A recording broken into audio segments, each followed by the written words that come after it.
വൈകുന്നേരം ഒരു കുളിയൊക്കെ കഴിഞ്ഞിട്ട് എന്നോട് പറഞ്ഞു എനിക്കൊന്ന് കൺമേശി ഇടണമെന്ന്. അങ്ങനെ കൺമേശി ഇട്ടതിന് ശേഷം എന്നോട് പറഞ്ഞു നമ്മൾ വാതുക്കലേക്ക് പോകാമെന്ന് പറഞ്ഞിട്ട് വാതുക്കലെങ്ങ് നിർത്തി വെക്കുന്നേരം ചെരുപ്പ് സാധാരണ തിരിച്ചിടുന്നതിൻ്റെ തന്നെ ഇട്ടിട്ട് ബക്കറ്റിൻ്റെ ചോട്ട് പോയിട്ട് ബക്കറ്റ് എടുത്തിട്ട് എന്താക്കുകയാണ് ഈ പൈപ്പിൻ്റെ ഒട്ടിലേക്ക് പോകുക. ഞാൻ ചോദിച്ചാൽ പറഞ്ഞുകൊണ്ട് എനിക്ക് ചെടി നനയ്ക്കണമെന്ന് പറഞ്ഞാൽ എന്നെക്കൊണ്ട് ഞാൻ പറഞ്ഞു ആയിക്കോട്ടെ എന്ന്.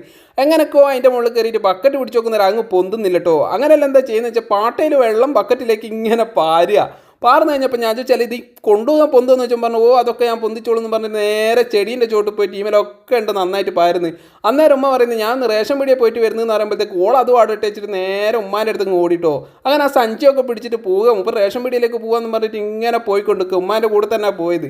അങ്ങനെയെല്ലാം കൂടി ഇങ്ങനെ നടന്നു പോകുന്ന സമയത്ത് നീ അടുത്തൊക്കെ സ്പീഡ് പോകുന്നതെന്ന് ആരോ ചോദിച്ചാൽ പറഞ്ഞു ഞാൻ റേഷൻ പീടിയിലേക്ക് പോകാമെന്ന് പറഞ്ഞിട്ട് അവിടെ എത്തി നോക്കുന്നത് നിറച്ച ആൾക്കാരല്ലേ. എന്താ വെച്ചുകൊണ്ട് ഒരു അരി വരാൻ വയ്യനെ കൊണ്ട് ഇത്രയും ആൾക്കാർ ഇവിടെ മൂപ്പറ മുഖത്ത് നല്ല സന്തോഷമുണ്ട്. എന്താ വെച്ചാൽ അരി പെട്ടെന്ന് കിട്ടിയിക്കല്ലോ. ഇവരൊക്കെ ഇങ്ങനെ പോസ്റ്റായിട്ട് നിൽക്കുക കേട്ടോ. അങ്ങനെ എൻ്റെ അരി കിട്ടിയതിന് ശേഷം ഞങ്ങൾ അവിടെ നിന്ന് നേരെ എന്താക്കുകയാണ് വീട്ടിലേക്ക് പോകുക. അപ്പം ചാനൽ സബ്സ്ക്രൈബ് ചെയ്യും.